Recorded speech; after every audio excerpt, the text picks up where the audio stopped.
हाँ तो दोस्तों आइए देखते हैं जनरल साइंस से संबंधित 50 क्वेश्चन जिनको क्विक रिवीजन करते हैं। टॉप 50 जनरल साइंस क्वेश्चन, ठीक है। तो अभी भौतिक विज्ञान के हैं। बल का एसआई मात्रक क्या है? तो बल का एसआई मात्रक न्यूटन। ये आपके सारे कंपटीशन एग्जामों में आएंगी। विशेषता हमने ग्रुप डी परीक्षा को देखते हुए बनाया गया है। कार्य का सूत्र क्या है? तो कार्य बराबर बल गुणे विस्थापन, ठीक है। ऊर्जा संरक्षण का नियम किसने दिया? मेयर और जूल ने, ठीक है। अक्सर जूल रहता है, मेयर नहीं रहता, लेकिन फिर भी लिख दिया गया है। ऊर्जा संरक्षण का नियम किसने दिया? मेयर और जूल ने, ठीक है ना। ध्वनि का वेग किस माध्यम में सबसे अधिक होता है? तो ध्वनि का वेग ठोस में सर्वाधिक होता है। उधर लिखा होगा ऑप्शन में ठोस, द्रव, गैस या इनमें से कोई नहीं, तो सही होगा ठोस। प्रकाश का अपवर्तन किस कारण से होता है? तो प्रकाश का अपवर्तन जो होता है माध्यम बदलने पर प्रकाश के वेग में परिवर्तन से होता है। कैसे होता है? माध्यम बदलने पर प्रकाश के वेग में परिवर्तन से। द्रव्यमान और भार में क्या अंतर है? तो द्रव्यमान पदार्थ की मात्रा है और भार गुरुत्वाकर्षण बल का प्रभाव है, ठीक। तो द्रव्यमान पदार्थ की मात्रा है। तो घनत्व का सूत्र और मात्रक क्या है? तो घनत्व बराबर क्या होता है? द्रव्यमान सूत्र। तो घनत्व बराबर द्रव्यमान बटे आयतन। अब द्रव्यमान का मात्रक होता है किलोग्राम और आयतन का क्या होता है? Metre cube. तो किलोग्राम प्रति मीटर क्यूब, ठीक है। न्यूटन के गति के 3 नियम किससे संबंधित है? तो ठीक है, तो न्यूटन के गति विषयक नियम संबंधित है गति और बल से। ओके। दाब का एसआई मात्रक क्या होता है? पास्कल, ठीक। उछाल बल किस नियम पर आधारित है? आर्किमिडीज के नियम पर, ठीक। तरंग की आवृत्ति का एसआई मात्रक क्या होता है? हर्ट्ज, ठीक है। दर्पण में सीधा और आभासी प्रतिबिंब कब बनता है? दर्पण में सीधा और आभासी प्रतिबिंब जब बनता है जब दर्पण समतल हो। क्या? समतल दर्पण में क्या होता है, ठीक है ना। ध्वनि की नेक्स्ट क्वेश्चन है, ध्वनि की पिच किस पर निर्भर करती है? आवृत्ति पर। एक एक क्वेश्चन आपका एग्जाम ओरिएंटेड है। वीडियो को लाइक जरूर करें। अगर आपने अभी तक सब्सक्राइब नहीं किया है तो चैनल को सब्सक्राइब कर लें। नेक्स्ट क्वेश्चन है, विद्युत धारा का एसआई मात्रक क्या होता है? विद्युत धारा का एसआई मात्रक एम्पियर।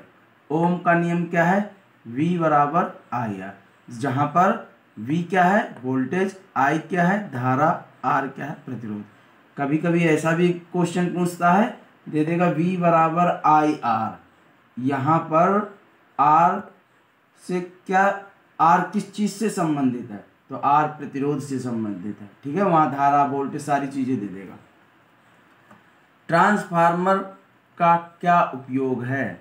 तो ट्रांसफार्मर वोल्टेज को घटाता है और बढ़ाता है। दोनों चीजें दो तरह के होते हैं, एक स्टेप डाउन, एक स्टेप अप। तो जो स्टेप डाउन होता है वो वोल्टेज को घटा कर देता है, जो स्टेप अप होता है वो वोल्टेज को बढ़ा कर देता है, ठीक है ना।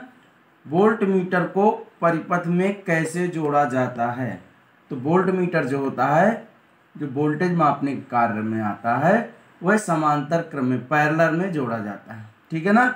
जो हमारे घरों की लाइट होती है वह भी किस में होती है? पैरेलल में ही होती है, समांतर क्रम में, ठीक है। इसका एक विपरीत क्वेश्चन बनता है कि अमीटर परिपथ में कैसे जोड़ा जाता है? तो अमीटर परिपथ में सीरीज में जोड़ा जाता है, ठीक है ना, याद रखिएगा। फ्यूज का क्या कार्य है? अधिक धारा से सर्किट को बचाना, ठीक। लेंस का फोकस दूरी और आवर्धन का संबंध क्या है? इसका सूत्र होता है आवर्धन बराबर प्रतिबिंब की दूरी बटे वस्तु की दूरी। नेक्स्ट क्वेश्चन है, तापमान का एसआई मात्रक क्या है? तापमान का एसआई मात्रक क्या है? केल्विन। हमने भौतिक विज्ञान के क्वेश्चन देखे, अब रसायन विज्ञान के हैं, ठीक है। तो पीतल किस धातु का मिश्र धातु, मतलब पीतल किन दो धातुओं से मिलकर बनता है? तांबा और जस्ता, Cu+Zn, ठीक है। 22 क्वेश्चन है, पीएच मान जब 7 से क्या हो, कम हो, तो क्या दर्शाता है।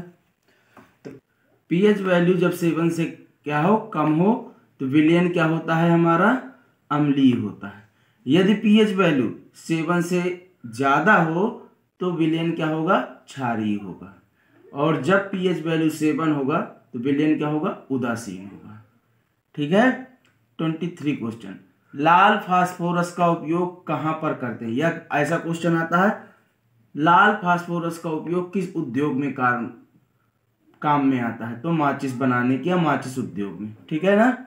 नेक्स्ट क्वेश्चन है, NaCl का सामान्य नाम क्या है। NaCl खाने का नमक, जो हम लोग खाने में घर में नमक का यूज करते हैं, उसका सूत्र होता है NaCl। सोडियम धातु को कहां पर रखते हैं, खुले में नहीं रख सकते, नहीं, सोडियम धातु में आग लग जाती है, इसलिए इसको कहां रखते हैं, केरोसिन में रखते हैं। प्रकाश संश्लेषण में कौन सी गैस उपयोग होती है, कार्बन डाइऑक्साइड। सिरका में कौन सा अम्ल उपस्थित होता है, एसिटिक अम्ल। ठीक है। खाने वाला फल सेब में कौन सा अम्ल उपस्थित रहता है, मैलिक अम्ल। ठीक है ना। चने में भी क्या होता है, मैलिक अम्ल होता है। खाने वाला सोडा, जिसे हम बेकिंग सोडा के नाम से जानते हैं, उसका सूत्र क्या है, यह है NaHCO3, सोडियम बाइकार्बोनेट। ठीक है। इसको ऐसा भी कह सकते हैं, सोडियम हाइड्रोजन कार्बोनेट। ठीक, तो सोडियम बाइकार्बोनेट, अक्सर ये आएगा तो ये सूत्र पूछ लेता है। ठीक है। धोने का सोडा या डिटर्जेंट का रासायनिक नाम क्या है। धोने का soda Na2CO3 × 10H2O, sodium carbonate. ठीक है। इसे सोडा एस के नाम से भी जानते हैं, याद रखना है इस बात को। डॉक्टर टूटी हुई हड्डियों को जोड़ने एवं मूर्तियां एवं खिलौने बनाने के कार्य में प्लास्टर ऑफ पेरिस का उपयोग होता है, उसका सूत्र क्या है। अक्सर आप लोगों ने देखा होगा कि ये जो मूर्तियां होती हैं ये प्लास्टर ऑफ पेरिस की बनती हैं। ठीक है ना। तो इसका सूत्र क्या है, CaSO4 × ½ H2O, इसको कहते हैं कैल्शियम सल्फेट हेमीहाइड्रेट। ठीक है ना। क्वेश्चन है 32, कांसा अर्थात ब्रॉन्ज किन धातुओं का मिश्रण है। ब्रॉन्ज किसका है, कॉपर प्लस Sn को टिन बोलते हैं। ठीक है। HCl अम्ल को सामान्यतः क्या कहते हैं, HCl को कहते हैं हाइड्रोक्लोरिक अम्ल, इसका दूसरा नाम है म्यूरियाटिक एसिड। ठीक है। नेक्स्ट क्वेश्चन है, किस गैस को गृहिणी का शत्रु कहा जाता है, कार्बन मोनोऑक्साइड CO। वीडियो को लाइक जरूर करते जाएं। नेक्स्ट क्वेश्चन है, गैस सिलेंडर में भरी जाने वाली गैस LPG का फुल फॉर्म क्या होगा। LPG liquefied petroleum gas. ठीक है। अब कुछ जीव विज्ञान से संबंधित क्वेश्चन है, मनुष्य के शरीर में सबसे छोटी हड्डी कहाँ पाई जाती है, कान में, जिसे स्टिप्स बोन भी कहते हैं। अब मनुष्य के शरीर में सबसे बड़ी हड्डी कहाँ पाई जाती है, जांघ में, जिसे क्या कहते हैं, फीमर। ठीक है। भोजन के पाचन की प्रक्रिया कहाँ से प्रारंभ होती है, मुख से। ठीक है ना। पौधों में भोजन बनाने की प्रक्रिया क्या कहलाती है, प्रकाश संश्लेषण, फोटोसिंथेसिस। मनुष्य के हृदय में कितने चैम्बर होते हैं, 4। रक्त का थक्का जमने में कौन सी विटामिन मदद करती है, विटामिन K। DNA का पूरा नाम क्या है, डीऑक्सीराइबोन्यूक्लिक एसिड, डीऑक्सीराइबोन्यूक्लिक एसिड। ठीक है ना।